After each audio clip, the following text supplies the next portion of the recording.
Bonjour à tous, bienvenue dans le podcast Au cœur des hommes. Salut Pierre. Salut Pascal. Salut Arnaud. Salut Pascal, salut Pierre. Bienvenue chères auditrices et auditeurs dans ce nouvel épisode du podcast Entre mecs. On s'interroge, on invite un quatrième mec et on parle de trucs de mecs et surtout aujourd'hui on va parler de bagnole. Donc vraiment c'est c'est limite turbo version podcast quoi. Donc non mais mesdames vous pouvez rester à l'écoute. En plus on sait que vous êtes très nombreuses à nous écouter et peut-être que vous allez comprendre notre intérêt, passion pour les voitures. Moi j'étais pas du tout branché bagnole avant. Et j'ai un business de bagnole et très récemment il les vole, il les revend. Ouais, je les vole et je les revends. Et du coup je passe par l'étape où je lave les bagnoles, je dois laver mes bagnoles et je prends un plaisir à les laver alors qu'avant je passais devant les lave-bagnoles et je me disais mais quelle bande de beaufs quoi. Et aujourd'hui je kiffe. Je te jure, je kiffe, j'ai le gel, là, le truc. Ouais, bah, tu sais quoi, c'est super intéressant. Franchement, je suis bien content d'écouter ce que tu racontes, c'est de la merde. Bref, si vous voulez écouter de la merde comme ça, abonnez-vous au podcast. N'hésitez pas à nous contacter si vous souhaitez participer au cœur des hommes podcast@gmail.com. Vous pouvez nous suivre sur Instagram aussi, @au cœur des hommes podcast. Et voilà. Et c'est parti. On va parler de ça, de la place de la bagnole dans le couple avec David. C'est ça, hein, c'est bien ça le sujet du jour. Bonjour à tous, bonjour les gars. Bonjour. Salut David. Merci de m'avoir invité. Merci à toi d'être venu. Qu'est-ce que Arnaud, tu as une première question? Oui, j'ai une première question. En fait, je voulais savoir, que si tu passes beaucoup de temps dans les bagnoles, avec les bagnoles, pour les bagnoles. Pourquoi? En général, un mec, déjà pourquoi? Et ensuite, un mec qui est dans sa bagnole, il est pas avec sa meuf, quoi. Comment ça se passe? Alors, en général. C'est vrai que depuis tout petit, ça vient de mon papa, le fait d'aimer les voitures. Tu sais, moi, quand j'avais 5-6 ans, mon père me faisait déjà conduire des voitures. Il avait un grand terrain, donc ça m'a réveillé un peu la passion comme ça. Et détrompe-toi, tu sais, j'ai réussi à choper ma gonzesse. Elle est plus affolée que moi au niveau des voitures. Ah oui, donc c'est elle, tu l'as trouvée, donc c'est elle. Ah bah c'est très simple, j'ai rencontré ma femme à la base, j'étais avec une autre copine, j'ai rencontré ma femme, je vendais des voitures pour une entreprise et je devais la former. Le patron est venu me voir, il m'a dit David, écoute, on a quelqu'un à te présenter pour que tu la formes à la vente, etc. Je vous jure que c'est vrai, hein, c'est pas du tout une histoire bidon racontée maintenant. Ça s'est vraiment passé. Je l'ai vu dans le bureau pour la présentation. Le soir même, j'annonçais à ma copine de l'époque, ça faisait 6 ans qu'on était ensemble, je lui ai dit stop. On arrête là. Ah oui, c'est bien, en toute sincérité. Allez, dégage. D'ailleurs, j'ai fait tes bagages.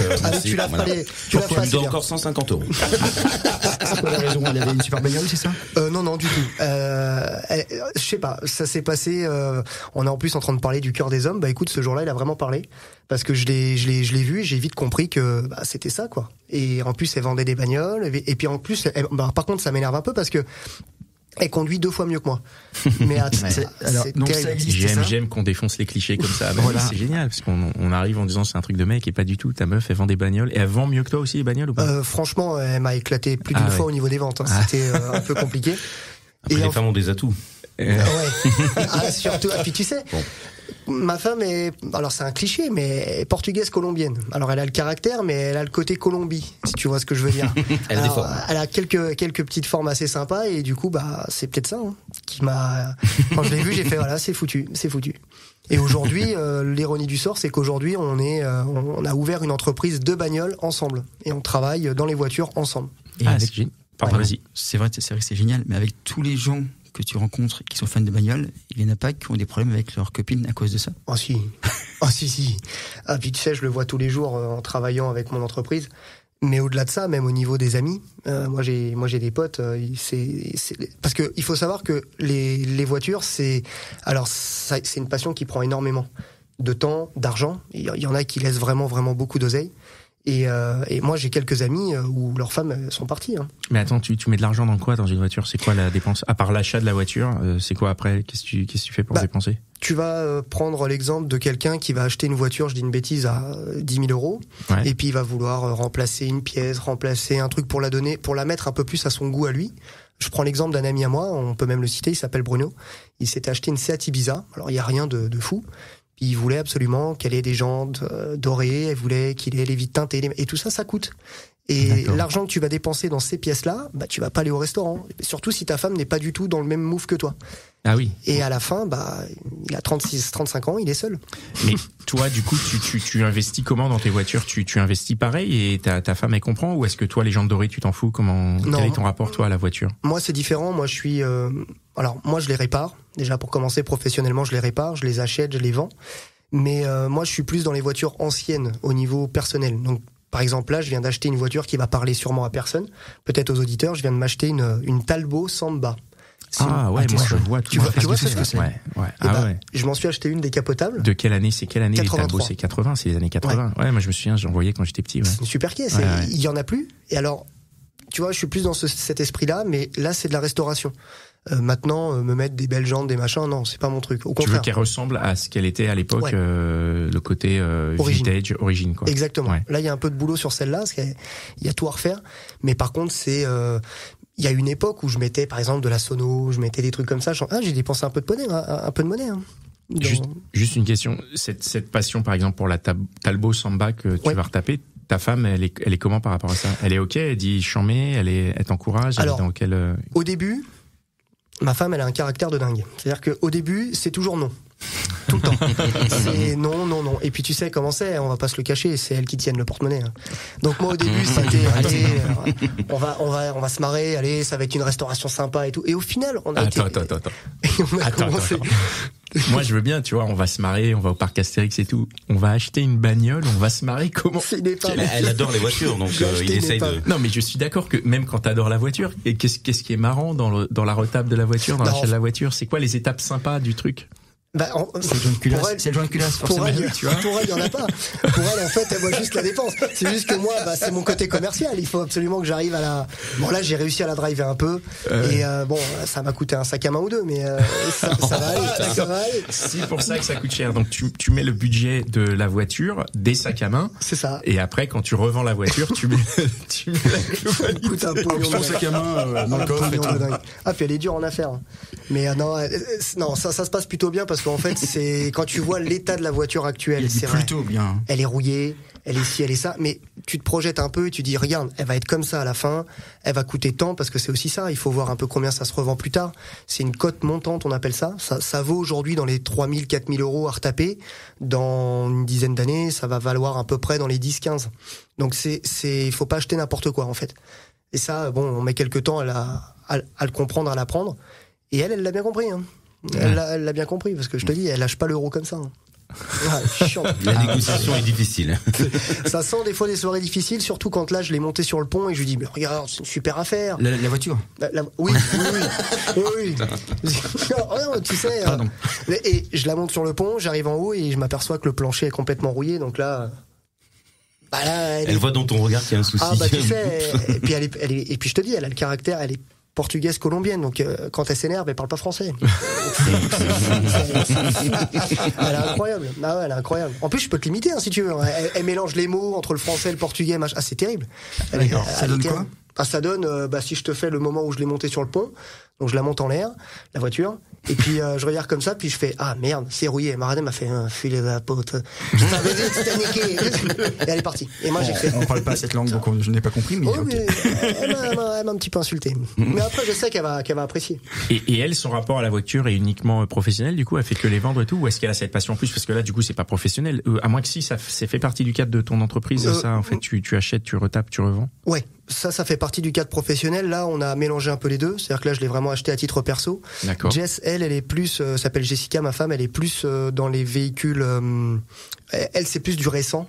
Par exemple, elle a une Mini qui fait presque 270 chevaux. Elle fait du circuit. Elle est hallucinante. Hein. Elle est plus course, elle. Elle est plus véhicule moderne, puissant. En gros, son vrai truc, c'est elle sort du péage, elle te fait on va peut-être pas le dire, mais bon, allez, elle te fait un 0 à 200, et puis elle te dit, regarde de l'autre, comment je l'ai enfin. Moi, elle me fait peur des fois, mais elle a un vrai coup de volant. Franchement, non, à ce niveau-là, je suis assez content. Elle a un sacré coup de volant, et elle me vénère des fois, parce que des fois, je lui dis, tu sais quoi, je te parie que d'ici à là-bas, j'arrive avant toi. Et en fait, elle prend tout directement au La compétition. Elle est hallucinante. Elle est hallucinante. C'est pour ça qu'on reste bien, on se comprend bien à ce niveau-là. C'est pas là, t'es tombé sur quelqu'un de rare, parce que c'est quand même pas évident. On sait très bien que la voiture, ça pose problème, surtout si tu veux passer du temps Avec ta voiture plus qu'avec ta femme. Tu sais, à tel point que j'ai vraiment eu de la chance, à tel point c'est que, tu sais, quand on répare des voitures, c'est parfois compliqué, ça prend du temps, surtout quand t'es à ton compte. Moi, j'ai pas d'employé, j'ai du mal à en trouver. Et donc, du coup, ça me fait énormément d'heures par semaine. Et il arrive parfois qu'elle vienne au garage, il est 20h, puis elle vient me voir et puis elle me dit, tu veux un coup de main? Ouais. Et elle me dit, alors soit elle tient la lampe, soit machin, soit elle me dit attends je mets le machin, vas-y tiens j'ai les mains un peu plus fines, je vais mettre la vis.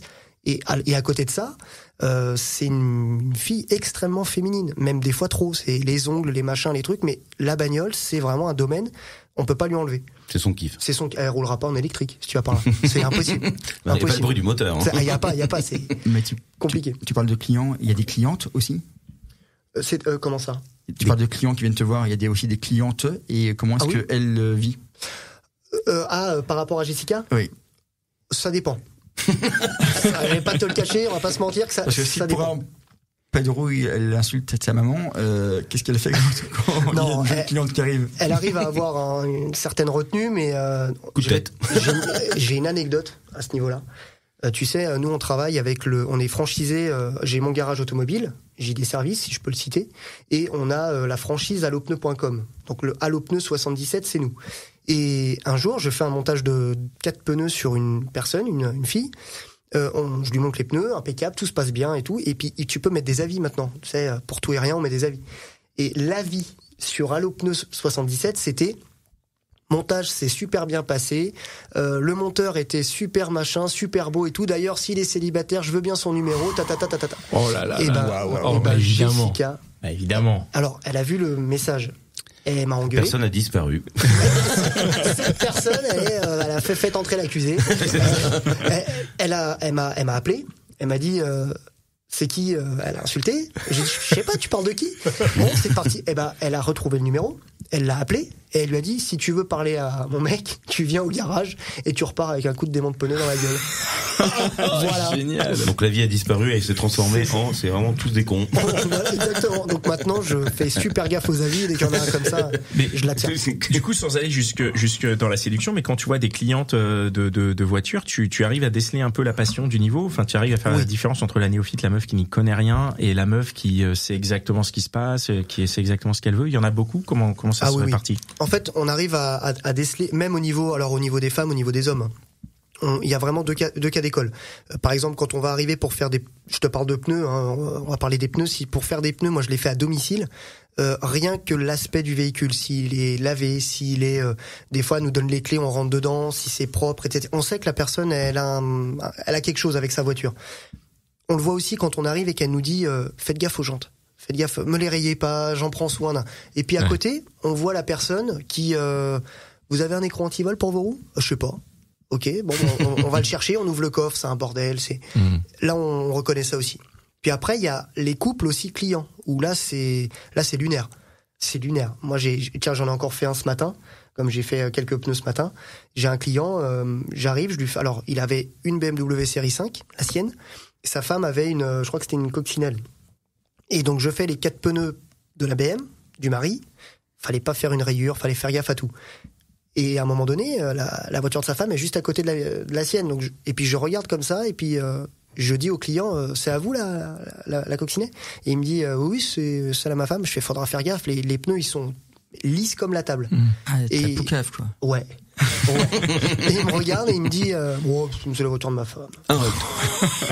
Depuis le temps que j'essaie de m'en débarrasser. Voilà, la prime d'assurance a monté. Donc je lui ai dit, j'ai fait, je suis celle de votre femme, c'est bon alors. Et sa femme était là, elle a entendu, bon, ça a été un scandale. Ils m'ont payé, j'ai fait, allez, bonne journée, et je suis parti. Elle est partie quand même, elle a dit, non mais d'accord. Franchement, c'était abusé. Bah oui, bien sûr, on en rigole, mais clairement c'est abusé. Évidemment, c'est bien. Puis lui, il a mis le prix, hein. Il a mis les plus chers, les plus machins, et lui, c'est la voiture de ma femme, ça. C'était magnifique. Voilà. Lui, il est amoureux de sa voiture, mais pas de sa femme. Ouais. À mon avis, la prime d'assurance, si jamais elle disparaît, devait être pas mal. Ça devait être pas mal. Peut-être qu'elle va te laisser un commentaire 5 étoiles, elle. Peut-être, ouais. C'est lui qui va le lire. Dis donc. On récupère là. Et avoir une femme un petit peu, pas jalouse, mais en tout cas qui tient à toi quand t'es avec des clientes en tant que mécanicien, réparateur, etc., c'est une chose. si en plus tu avais un compte Insta où tu faisais des stories à longueur de journée, avec plein de filles qui te regardent, comment est-ce qu'elles vivraient ça? Parce qu'apparemment c'est le cas, non? Bah oui, j'ai ouvert une chaîne Instagram il y a à peu près 1 an et demi. Une chaîne qui a démarré, j'aurais jamais pensé. Aujourd'hui, on est à presque 18 000 abonnés. Ça a pris une envergure telle... Voilà, et puis en parlant que de bagnole, moi je comprends pas l'intérêt. En parlant que de bagnole, c'est-à-dire qu'on parle de bagnole, on montre la réalité d'un mécanicien, d'un machin, tout en se marrant. Bon, je fais pas mal l'accent portugais et tout, donc ça fait marrer du monde. Mais non, ça a été 2-3 fois source de conflit. Oui, parce que c'est vrai que des fois on reçoit des messages avec des personnes qui nous disent t'es super mignon, t'es machin, et puis elles les voient parce que tu sais, moi je suis quelqu'un de très transparent et j'ai ouvert cette chaîne, je fais tout avec ma femme, moi, tout. C'est-à-dire que la chaîne Instagram, je l'ai ouverte avec elle, l'entreprise avec elle également. J'achète un truc, une voiture, si elle me dit non, c'est non. Alors après, on négocie, mais on va dire que si elle dit non. Bon, on verra plus tard. Mais on arrive toujours à trouver un compromis. Mais c'est vrai qu'il y a eu 2-3 fois où ça a été conflictuel parce que maintenant, avec l'internet, il y a plus de retenue pour rien. C'est-à-dire que les gens, c'est sûr, ça devient, c'est un peu plus compliqué qu'avant. Avec internet, on se rend compte que les gens sont des cons. Qu'est-ce que je te dis? Exactement. Alors qu'avant, on savait pas. Juste. Oui, mais avant on le soupçonnait. On pouvait dire lui c'est peut-être un con. Maintenant on le voit, il l'écrit, il le transmet. Et c'est envie de dire mais c'est vrai. Le pire c'est que c'est vrai. Oui, nous on le voit même avec certains de nos clients qui viennent déposer les voitures, les machins. Devant nous ils sont adorables et puis dans le garage. J'en ai déjà eu un qui m'a fait ça dans le garage. On était en train de travailler, on était un peu en retard par rapport au planning. On lui avait dit 3h de l'après-midi, il était 17h, elle était pas prête. Et dans la salle d'attente, il était en train de nous mettre un avis négatif. Mais il nous souriait. Il nous disait c'est bien, non, mais vous êtes tout seul, je comprends. Et en fait, il nous a défoncé. c'est le bon côté, enfin le mauvais côté d'internet. Bon. Du coup, t'as envoyé ta femme? Ouais. Mais du coup, la Talbot, c'est à lui. Ouais, c'est heureusement qu'elle est là. Franchement, je vais te dire la vérité, heureusement qu'elle est là parce que plus d'une fois j'aurais arrêté. L'entreprise machin, parce que tu sais, nous les mecs, on est un peu on démarre soit au quart de tour, soit des fois on voit pas très très loin, allez c'est bon j'arrête, j'en ai marre et tout. Et heureusement que des fois on a notre femme ou la jante féminine qui nous dit attends, pose-toi, elles sont un peu plus terre à terre par rapport à nous, surtout par rapport à moi je démarre trop vite à ce niveau là. Et du coup elle est là pour te réconforter aussi lorsque tu laisses partir une voiture et que t'es triste. Ouais, et tu sais que ça c'est fou ce que tu dis parce que tu vois, le rapport que moi, personnellement, qui suis passionné, que j'ai avec certaines voitures que j'ai pu posséder, moi, ça m'est déjà arrivé 2-3 fois de vendre une voiture en me disant c'est la bonne chose à faire et encore aujourd'hui d'avoir une certaine émotion, de me dire putain, j'aurais pas dû. Et puis, il y en a une qui m'a un peu fait verser la larme parce que c'était une voiture de famille qu'on avait depuis 25 ans. Je l'ai récupérée, je l'ai retapée. Bon, je l'ai vendue pour ouvrir l'entreprise, pour le capital social. Mais c'est une voiture que j'aurais jamais dû vendre parce que toute la famille est passée dedans. Oui, donc il y avait une valeur. On dirait vraiment que tu parles d'une meuf. Que t'as. Les regards. Hormis la famille. Son ex, quoi, tu vois. Mais ouais, c'est ça. On dirait que tu parles d'une meuf que tu regrettes d'avoir larguée, quoi. Et du coup, chaque voiture est peut-être testée aussi sexuellement. Je sais. Ça, tu sais, quelle heure il est là? Ça, on pourra en parler une autre fois si tu veux. D'accord, tu vas dire oui. On va dire oui, allez. Non, mais j'imagine que ça fait partie aussi du délire si vous aimez tous les deux la mécanique et les voitures. On va dire que c'est déjà arrivé quand même, oui. Mais du coup, vous aimez la mécanique, les voitures, mais vous aimez rouler aussi? Vous roulez des fois? Vous allez viens après la fin de journée, tac, on va en bagnole, on va nulle part et on revient, quoi. C'est vrai. Sur certaines bagnoles, ça nous est déjà arrivé, sur de la Porsche, sur de la BMW M3, genre de truc. Vas-y, viens, on part faire un tour. Et j'en parlais tout à l'heure. Je me rappelle plus de ton prénom. Arnaud, pardon. Et j'en parlais avec Arnaud tout à l'heure. Et là, on a décidé on a décidé ça aujourd'hui. On allait faire l'année prochaine le rallye de Budapest, ça s'appelle. C'est un rallye, en fait, qui fait 4000 km. Tu choisis une voiture il y a un thème qui sera imposé. Et on va partir, elle et moi, pendant une semaine. On va se faire 4000 km en une semaine avec plein de gens. Et on va partir donc de Paris, on va aller en Allemagne, la Suisse, on va partir en Italie, la Croatie, la Slovénie et la Hongrie. tout ça en road trip et on va alterner les conducteurs et les machins. Si ta femme elle aime pas les kilomètres, elle aime pas les bagnoles, bon, pars avec sa sœur. Tu pars tout seul. Voilà. Pars avec sa sœur parce que sinon c'est pas possible. Et du coup pour lui faire plaisir de temps en temps en cadeau de Saint-Valentin, tu lui offres des bruits de moteur, ouais, du gasoil. Quand il était à 2 euros. C'est la nouvelle c'est une nouvelle fragrance, c'est le nouveau diam, c'est ça. Gasoil. Ouais. C'était de l'eau de Total. Total Énergie. Tiens, c'est de l'eau de parfum. C'était non, mais après c'est vrai qu'on a cette passion commune et non, c'est vrai que heureusement parce que ça prend de la place. Franchement, ça prend de la place quand t'achètes une voiture, puis 2, puis 3, puis après t'achètes un outil, t'achètes un truc. Et puis le temps en heures. Quand t'es à ton compte, tu comptes pas tes heures plus la passion. Si ta femme elle est pas avec toi à ce niveau-là, c'est pas la peine. Et je pense que c'est valable pour toutes les passions. Hein. Oui. Ouais, le métier passion, vaut mieux être bien accompagné, quoi. Mais écoute, bravo, c'est chouette d'avoir fait une telle rencontre et d'avoir la chance de pouvoir le vivre. C'est vraiment une chance de pouvoir avoir une passion et de la partager avec ta femme et que, enfin voilà, la meuf, elle vient en fin de journée, elle te propose d'avoir les mains plus fines et d'aller choper des vis. Je trouve ça hyper cool, quoi. C'est vrai qu'il y a plein de fois où des fois on a la tête dans le guidon, on le voit pas tout de suite que elle est là.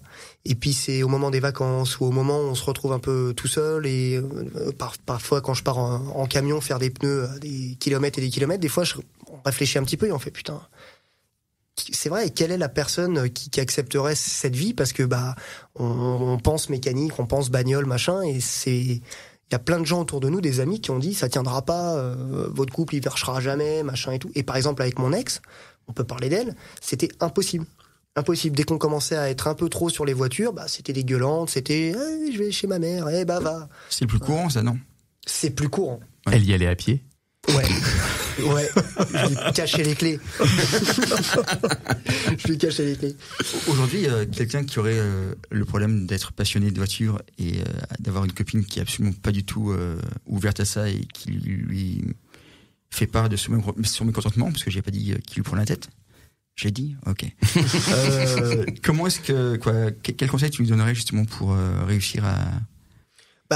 Si le mec il est passionné et qu'elle l'est pas, c'est comme dans toutes les passions. Un mec qui est passionné de musculation, si sa femme elle aime pas ça, c'est très compliqué c'est compliqué à matcher les deux. Après moi j'ai toujours été comme ça. J'ai 35 ans aujourd'hui. J'ai toujours été comme ça et avec mes autres copines qui n'étaient pas passionnées, on arrivait quand même à trouver un compromis. À un moment donné, c'était écoute, moi je vais me faire ma sortie circuit, vas-y, va avec tes copines ou viens avec moi si tu veux, etc. Mais on arrivait toujours à trouver quelques compromis. Mais c'est vrai que je le reconnais, c'était pas la même alchimie qu'actuellement. Actuellement, une sortie circuit, Jessica, c'est la première à me dire ah ouais, c'est quand on y va. Là, le rallye de Budapest, elle m'a dit vas-y, on s'inscrit tout de suite, 1 an en avance. C'est le binôme parfait là quand même. Ouais. C'est juste. Génial. Et puis t'as pas de frustration au moins. Ah aucune. Parce que si t'es avec une meuf qui déteste ça et que t'essayes de le faire de temps en temps mais pas tout le temps. Moi j'ai eu mon ami Bruno qui était avec sa copine, qui lui avait une passion un peu trop envahissante par rapport à. Enfin moi c'est vrai j'arrive à contenir quand même un petit peu. Il y a des moments où je me priverai jamais d'aller faire les magasins avec ma femme, d'aller au resto. Tiens on est parti une semaine à Minorque ensemble il y a 1 mois. On avait loué une belle caisse. Mais mon pote Bruno, lui, c'était vraiment une passion. Il fallait. Alors bon, lui, son problème, c'est qu'il gagnait 2 000 € par mois et il en claquait 3 000. Bon, c'était son gros problème. C'est une passion qui est chiante, là. Ça devient chiant. Et moi, j'ai vu sa femme de mes yeux. J'ai vu sa femme lui rayer sa voiture avec les nerfs. Avec les nerfs de la colère. Elle savait que c'était son bijou, c'était son truc. Et pour le blesser, le piquer, je l'ai vu faire. Et puis je lui ai dit. Elle s'appelait Jennifer. J'ai fait Je fais Bruno, là, c'est pas possible. Et Bruno, t'es vraiment une poucave. Ouais. Non, j'ai pas du tout dit à Bruno qu'il l'avait fait. Mais j'ai été la voir et je lui ai dit, j'ai fait non, putain, venge-toi pas là-dessus. Et je fais, laisse tomber. Et il a vu le truc et il l'a dégagé. Hein. Il l'a dégagé, c'était la mère de son fils. Hein.